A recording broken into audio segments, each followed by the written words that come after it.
জয় জগন্নাথ বন্ধুরা, আমি কেয়া। দেখতেই পাচ্ছ আজকের ভিডিও শুরুতে চলে এসেছি এক ফুলের দোকানে। এই দোকান থেকেই আমি প্রায়শই ফুল কিনে থাকি। তবে ফুলের দোকানে এসেছি যখন, নিশ্চয়ই কোনো মন্দিরে যাব। একদম ঠিক ধরেছ, আজকেই আমি যাচ্ছি কলকাতার এই খিদিরপুরে জগন্নাথ মন্দির। এই প্রচণ্ড গরমে অনেকের হয়তো পুরী যেতে ইচ্ছে করলেও এই গরমের জন্য কেউ যাচ্ছ না। তো আজকে তোমাদেরকে নিয়ে চলে এসেছি এই গরমের মধ্যে। যদি জগন্নাথ দর্শন করতে খুব মন চায়, চলে আসো কলকাতার খিদিরপুরের এই মন্দিরে। এই মন্দিরটা কলকাতাতে হলেও এটা কিন্তু উড়িষ্যা গভর্নমেন্টের ঠিক যা যা নিয়ম মেনে পুরীতে জগন্নাথের সেবা হয়ে থাকে, এই মন্দিরে ঠিক সেইভাবে মন্দিরের সেবা হয়ে থাকে জগন্নাথের। একদম গেটটা তোমাদেরকে দেখালাম। গেটে ঢুকতেই একদম বাদিকে রয়েছে শু স্ট্যান্ড, এখানে তোমরা জুতো রাখতে পারো। আর এটা পুরোপুরি বিনামূল্যে, এখানে কোনো পয়সা নেওয়া হয় না। আর তার ঠিক উল্টো দিকেই এই প্রথম যে মন্দিরটা পড়ে, সেটা হচ্ছে মা বাটমঙ্গলা। উড়িষ্যায় পুরীর জগন্নাথ মন্দিরে যখন নবকলেবর হয়, মানে যখন এই 19 বছর পর যে তিথিতে জগন্নাথের বিগ্রহকে সমাধিস্থ করে আবার নতুন কাঠ থেকে জগন্নাথকে, বলদেবকে এবং সুভদ্রা ও সুদর্শনকে প্রকট করা হয়, তখন দৈতাপতিরা ওখানে মা মঙ্গলার কাছে গিয়ে আবেদন করে এবং মা মঙ্গলাই স্বপ্নে তাদেরকে নির্দেশ দেয় যে কোথায় সেই কাঠ পাওয়া যাবে। তো সেই বাটমঙ্গলা উড়িষ্যাতে জগন্নাথ মন্দির থেকে বেশ দূরেই পড়ে, কিন্তু যেহেতু মা মঙ্গলার আদেশ ছাড়া ওখানে জগন্নাথ বিগ্রহ নতুন করে বসানো যায় না, তাই এই মন্দিরেও কিন্তু গেটে ঢুকতেই একদম সামনে রাখা হয়েছে মা বাটমঙ্গলাকে। আর এখন যাকে দেখতে পাচ্ছ, তিনি হলেন আমাদের লক্ষ্মী দেবী। এই লক্ষ্মী দেবী মন্দিরের বাইরে একদম গেটের ওপরে থাকে। ঠিক যেরকম পুরীর মন্দিরেও দেখবে যে বড়দণ্ডে একদম অরুণ স্তম্ভের সামনে যে মেন গেট, সেই গেটে যেখান থেকে পতিত পাবনকে দর্শন করা হয়, সেই গেটের ওপরেও একটি লক্ষ্মী দেবীকে প্রতিস্থাপন করা আছে এই মন্দিরেও। তাই ঠিক সেই নিয়ম মেনেই গেটের ওপরে মা লক্ষ্মীকে বসানো রয়েছে। আর এটি হচ্ছে মন্দিরের নিচের ভাগটা। এখানে একটা বিয়ের মণ্ডপও তোমরা দেখতে পেলে। এখানে অনেক সময় অনেকে এখানে বিয়ে করে, অন্নপ্রাশন করে, বিভিন্ন অনুষ্ঠান ভগবানের সামনে অনেকে করতে চায়। তো সেক্ষেত্রে এই পুরো এখানে হল আছে, যেটা ভাড়া দেওয়া হয়। এছাড়াও অনেক দূর থেকে কেউ আসলে রুম রয়েছে, তারা রুম হিসাবে নিয়েও এখানে থেকে যেতে পারে। আর এই যে সামনে তোমরা দেখছো পূজা সামগ্রী দোকান, এখানে তোমরা পেয়ে যাবে পুরীর জগন্নাথের প্রিয় খাবার, যেটা হচ্ছে খাজা।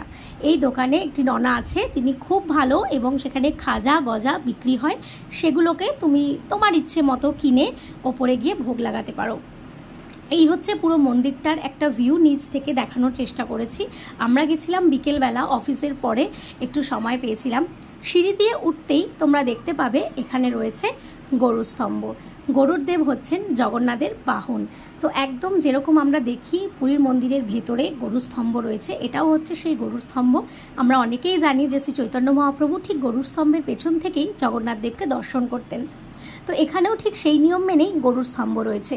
আর ঠিক এইবার দেখে নাও তোমরা শ্রী শ্রী জগন্নাথ দেব, বলভদ্র ও সুভদ্রা দেবীকে, এবং পিছনে রয়েছে সুদর্শন।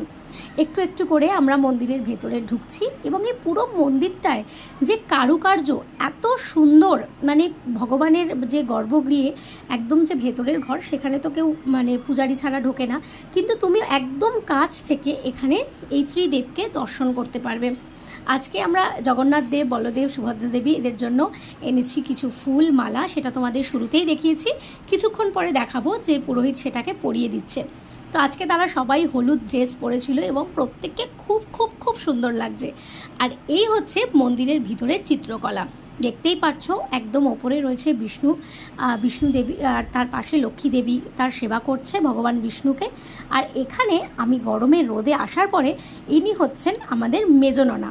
এই মন্দিরের ননা, মানে উড়িষ্যায় ননাকে মানে বাবা সমান সমস্থানীয় কাউকে ননা বলা হয়, কাকা স্থানীয় বলা যেতে পারে। তো এই মন্দিরে 3 জন ননা রয়েছে। একজন বড় ননা যিনি পূজা করেন, ইনি হচ্ছেন মেজো ননা, তিনি সমস্ত পূজার জোগাড়জান্তি করে দেন। আরেকজন আছে ছোট ননা, তিনি বাকি সেবার কাজকর্ম করে থাকে। এখন যে প্রদীপটি দেখছো, এটি হচ্ছে অখণ্ড জ্যোৎ। এটা মানে সর্বক্ষণ এটা জ্বলতেই থাকে। আর এই হচ্ছে পুরো মন্দিরের ভেতরের লোকটা। একদম ওপরে দেখো কি সুন্দরভাবে একদম জয়পুরি কাজে এখানে পুরো মানে সুন্দরভাবে চিত্রপটের মাধ্যমে কৃষ্ণের যে লীলাগুলোকে দেখানো হয়েছে। আর একদম মেন গেটের ওপরে, যে মেন গেটের ওপরে রয়েছে এখানে নবগ্রহ, যেই নবগ্রহ শান্তির জন্য অনেক সময় এই মন্দিরে অনেকে পুজোও করে। তো এখন যেহেতু এত গরম পড়েছে, এই মন্দিরটা যেহেতু মার্বেলের, তো এত গরম হয়ে যায়, তাই জন্য বিকেলের দিকে এবং ভোরবেলা পুরো জল দিয়ে পুরো ওপর থেকে নিচ পর্যন্ত ধুইয়ে দেওয়া হয়। এবং অনেক সময় অনেকে মানে অনেক চাকরিজীবী, অনেক বড় বড় উকিল, ব্যারিস্টার, অনেকেই যারা মন্দিরের ভক্ত, তারা অনেক সময় এসে এই সেবায় অংশগ্রহণ করে। আপনিও চাইলে মন্দিরে গিয়ে যদি বলেন আমি মন্দির ঝাড় দিতে চাই, পরিষ্কার করতে চাই, এই সেবাগুলো কিন্তু আপনি এই মন্দিরে একটু চেষ্টা করলেই করতে পারবেন। তাই এই সুযোগ যেন আপনারা হাতছাড়া করবেন না। এই জগন্নাথ দেব ছাড়াও এই মন্দিরে রয়েছে আরও অনেকগুলি ছোট ছোট মন্দির, যেগুলি উড়িষ্যাতে এবং আমাদের বাংলায় অনেক বেশি এই দেবদেবীগুলির প্রাধান্য রয়েছে। এই পাশেই একদম ওপরে একটা ছাদ রয়েছে। আর এই যে দেখছো ছোট ছোট মন্দিরগুলো, এগুলোর মধ্যেই রয়েছে এক একজন দেবদেবী। এবার আমরা আস্তে আস্তে তাদের দর্শন করব এবং জানব যে তাদের মহিমা বা তাদের সাজসজ্জাগুলো আমরা দেখে নেব। কারণ একসাথে এক ছাদের তলায় এতজন দেবদেবী সহ ভগবান শ্রী জগন্নাথ দেবের দর্শন পাওয়া কিন্তু মোটেও কম কথা নয়। আর এই দেখো মন্দিরের দেওয়ালে রয়েছে বিষ্ণুর 10 অবতারের মূর্তি। নরসিংহদেব, তা একটু আগেই তোমরা দেখছো, এখানে দেখছো বামন দেব। দেখো কি মিষ্টিভাবে বামন দেবের বিগ্রহটা এখানে বানানো হয়েছে। এই প্রত্যেকটা বিগ্রহ দেয়ালে হলেও এগুলোকেও কিন্তু সময়ে সময়ে আরতি করা হয়ে থাকে, ধূপ দেখানো হয়ে থাকে। এবং ছোটদের সাথে সাথে এখানে বরাহদেব, এখানে বিভিন্নভাবে মূর্তিগুলোকে মন্দিরের গায়ে কারুকার্য হিসাবে যে শৈলীটা এই মন্দিরে করা আছে তা সত্যি অনেক চমৎকার। আর এটা হচ্ছে যে গর্ভগৃহের যে মন্দির, তার পেছনের অংশ। একদম পেছনে রয়েছে শ্রী শ্রী নরসিংহদেব। এখানে বিকেলবেলা একটি লাইট জ্বলে এবং নরসিংহদেবের বিগ্রহটি অত্যন্ত সুন্দর। অনেকে আসে এই পিছনের নরসিংহদেবকে দর্শন করতে। আর পুরো মন্দিরটার চারিদিকেই রয়েছে ভগবান বিষ্ণুর 10 অবতারের চিত্রপট এবং প্রত্যেকটাই খুব সুন্দরভাবে নিপুণভাবে তৈরি করা হয়েছে, যেটা দেখে যে কেউ, কোনো ফ্যামিলি যদি তার বাচ্চাকে নিয়ে আসে, খুব সহজেই সে তাকে ভগবানের এই রূপগুলোকে বর্ণনা করতে পারবে। দেখবেন যেটা আমরা চোখে দেখব সেটা আমাদের খুব তাড়াতাড়ি মনে থাকে। তো এই হচ্ছে ওপরের যে বারান্দাটা, সেই বারান্দা থেকে, ছাদ বারান্দা যেটাকে বলে, ওই ছাদ বারান্দা থেকে ওপরের নীলচক্রকে তোমাদেরকে দর্শন করতে আমি এই ভিডিওটার মাধ্যমে তোমরা দেখতে পাবে। এখানে যে ওপরের নীলচক্রটাকে স্পষ্ট দেখা যাচ্ছে। এবার হলো একদম প্রথম যে উঠতেই সিঁড়ি দিয়ে উঠে বাঁদিকে প্রথম পরে হচ্ছে বিঘ্নহর্তা শ্রী গণেশা। তো গণেশজির পুজো ছাড়া আমরা জানি কোনো পুজোই আমাদের পরিপূর্ণ হবে না, শুরুতেই হবে গণেশজির পুজো। এটা ছিল গণেশজির মন্দির। এর পাশেই রয়েছে যে দেবী সরস্বতী। এই সরস্বতীকে অনেক সময় ভূদেবী বলেও বলা হয়ে থাকে, যেটা মানে শ্রীরত্নবেদীতে জগন্নাথের সাথেও থাকে, কিন্তু এখানে আলাদা করে সরস্বতী দেবীর একটি মন্দির করা রয়েছে এবং অত্যন্ত সুন্দর। আর এই ছোট ছোট মন্দিরগুলোতেও যদি আপনি চান যে কোনো সময় কোনো তিথিতে মালা দেবেন বা ফুল দেবেন, পুজো করবেন, সেটাও যদি আপনি নিয়ে আসেন, আপনাকে কিন্তু এখান থেকে ননারা পুজোগুলো করিয়ে দেবে। আর তার পাশেই রয়েছে বজরংবলী হনুমানজির মন্দির। এখানে আমরা প্রায়শই শনিবার মঙ্গলবার পুজো দিয়ে থাকি। এত সুন্দরভাবে হনুমানজিকে এখানে পুজো করা হয়, যেটা সত্যিই অনবদ্য। এবার তোমরা যাকে দেখতে পাচ্ছ সেটা হচ্ছে মা বিমলা। মা বিমলার কথা কেই না জানে। উড়িষ্যা আর পুরীর কথা যে জানবে, মা বিমলাকে অবশ্যই জানবে। মাতা বিমলা না থাকলে আজকে কিন্তু জগন্নাথ দেবের মহাপ্রসাদের এত প্রচলন হতো না। আজকে মা এত সুন্দর নীল রঙের একটি শাড়ি পরেছিল, আমার মনটা সত্যিই ভরে গেছে। এবার তোমরা যাকে দেখছো তিনি হচ্ছেন মাতা লক্ষ্মী। লক্ষ্মীজি আজকে এত সুন্দর একটি বেনারসি পরে রয়েছেন, মানে মনে হচ্ছে যেন এক্ষুনি বিয়ে হয়েছে তার। তো মাকে আজকে লাগছিল অপূর্ব সুন্দর।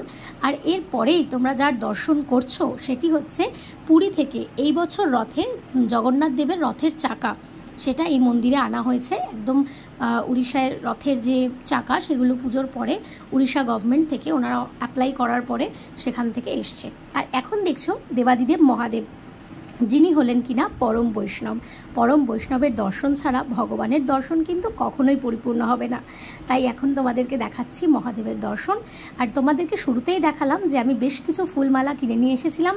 তো সেই মালাগুলো এবার আস্তে আস্তে মন্দিরের যে পূজা কক্ষে যে ঝুড়ি থাকে সেই ঝুড়ি, যেহেতু আমি প্রায়শই যাই, ননারা প্রত্যেকেই আমাকে চেনে এবং ওনারা অত্যন্ত ভালো, আপনাকে চেনা হোক বা অচেনা হোক সবাইকেই পুজো করতে বা সমস্ত কিছু জোগাড় করতে খুব সাহায্য করে।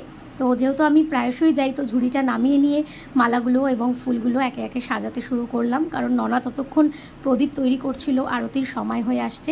আর কিছু গল্পগুজব আমাদের মধ্যে চলছিল, কারণ বেশ কিছুদিন পর আমি গেলাম মন্দিরে, যেহেতু আমি ছিলাম না বাড়িতে, একটু ঘুরতে গিয়েছিলাম, তাই অনেক দিন পরই যাওয়া হলো। তো একটা মালা প্রথমেই আলাদা করে রাখলাম, কারণ ওটা আমি মঙ্গলা মায়ের জন্য এনেছি, ওটা ছোটো ননা গিয়ে পরে মঙ্গলা মাকে পরিয়ে দেবে। আপাতত 3টে মালা আমি ওদের মাপে করে নিয়ে এসেছি। মানে এখন যেগুলো, মানে শীতকাল তো চলে গেছে, এখন রজনীগন্ধা ছাড়া কিছুই খুব একটা পাওয়া যায় না। তো একটা মানে ওদের দুজনের যা মাপ, যদি আপনারা বড় মালা কেনেন, মানে বিয়ের যে মালাগুলো হয় ওগুলোকে যদি 2টো মালা একসাথে করা হয় তাহলে একটা বিগ্রহকে পরানো যায়।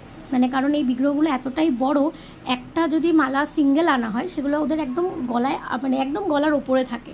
তো যাই হোক, মালাগুলো নিয়ে আসার পরে তো আপনারা যদি চান কেউ এখানে মালা দেবেন তো বাইরে থেকে নিয়ে আসাই ভালো, কারণ মন্দিরের ভেতরে নিচে যে ফুলের দোকান আছে ওখানে এত বড় মালা খুব পাওয়া যায় না। তো আপনার মন চাইলে আপনি বাইরে থেকে 2টো মালা একসাথে করে বড় করে আপনি বানিয়ে আনতে পারেন। ইনি হলেন বড় ননা, যিনি মন্ত্র পাঠের দ্বারা আমার ফুল মালাটা অর্পণ করছিলেন। একটু পরেই উনি উঠবেন রত্নবেদিতে এবং উঠে গিয়ে ভগবানকে এই মালা দ্বারা সুসজ্জিত করবে। তোমরাও দেখতে পাবে সেই দৃশ্য। আর এই আজকে এত সুন্দর লাগছে এই মানে চতুর্দেবকে, মানে যেটা বলার মতো নয়, অত্যন্ত সুন্দর লাগছে। তো 3জনেই ম্যাচ করে পড়েছে একদম হলুদ রঙের শাড়ি। তো ননা এখন মালাগুলোকে অর্পণ করবে। তো আমরা ভীষণ উৎসাহিত ছিলাম। আমি যখনই মালা নিয়ে যাই একটু আগে আগে যাই, তাহলে আরতির আগেই মালাটা পরিয়ে দেওয়া হয়, বেশ কিছুক্ষণ ওটা ওর গায়ে থাকবে আর কি। তো ননা উঠে পড়েছে মালাগুলো মেপে ওদেরকে পরানোর জন্য। তো আমি খুব মানে এক্সাইটেড থাকি এই সময়টাতে, যে মানে দেখার জন্য আসলে ওরা এত বড়, মানে আপনার বাড়িতে বা আমার বাড়িতে বিগ্রহ আছে, তাদেরকে আমরা রোজ সুসজ্জিত করি, কিন্তু দেখবেন বিগ্রহ যত বড় হয় মনে হয় যেন তত মানে প্রকট রূপে ভগবান আমাদের সামনে আসছে। আর পুরীর জগন্নাথ তো সত্যিই অনেক বড়। আর এই যে বিগ্রহগুলো দেখছেন এগুলো কিন্তু সামান্য বিগ্রহ নয়। পুরীতে যে কাঠ থেকে জগন্নাথ দেবকে বসানো হয় এগুলো কিন্তু ওখান থেকেই আসে। নবকলেবরের সময় একদম মানে উড়িষ্যা থেকে এই কাঠ ট্রেনে করে, স্পেশাল ট্রেনে করে সেই কাঠ নিয়ে এসে এই মন্দিরে বিগ্রহকে বানানো হয়, মানে বিগ্রহ বানিয়ে তারপরে এখানে আসে। তো অত্যন্ত নিষ্ঠার সাথে হয়। এবং এখানে কৈলি বৈকুণ্ঠও আছে, মানে নবকলেবরের সময় পুরনো বিগ্রহ যেখানে সমাধি করা হয়। যেরকম উড়িষ্যার মন্দিরে, পুরী জগন্নাথ মন্দিরে হয়, কেইলি বৈকুণ্ঠতে বছরের পর বছর জগন্নাথ সমাধিস্থ রয়েছে, যেটাকে কেইলি বৈকুণ্ঠ বলা হয়। ঠিক এই মন্দিরেও নিচে কিন্তু একটি জায়গা রয়েছে যেখানে সবসময় একটি প্রদীপ জ্বালানো থাকে।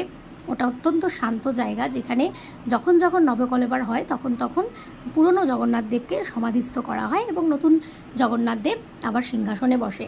যে মালাটা আমি এনেছিলাম বাটমঙ্গলার জন্য, সেটা ননা এখন মানে মন্ত্র দ্বারা অর্পণ করে মা মঙ্গলাকে পরিয়ে দিচ্ছে। আর এই মা মঙ্গলা অত্যন্ত সুন্দর। আপনারা যারা জীবনে অনেক কনফিউশনে রয়েছেন, যে কোনো রাস্তা খুঁজে পাচ্ছেন না, তো আপনারা অবশ্যই উড়িষ্যায় হোক বা যদি কলকাতায় থাকেন এই মন্দিরে এসে বাটমঙ্গলার সেবা করবেন। কারণ বাটমঙ্গলা হচ্ছে এমন একজন দেবী, বাটো মানে উড়িয়া ভাষায় বলা হয় যে রাস্তা, বাটো মানে রাস্তা। এবার এখানে মন্দিরে প্রতিদিনই 6টা থেকে 6:30টার মধ্যে আরতি হয়। তো এবার আপনারা দেখতে পারবেন সেই অপূর্ব আরতি দর্শন। আমি এখানে কোনো ভয়েস দিইনি, একদম মন দিয়ে আপনারা জগন্নাথ দেবের আরতি দর্শন করুন।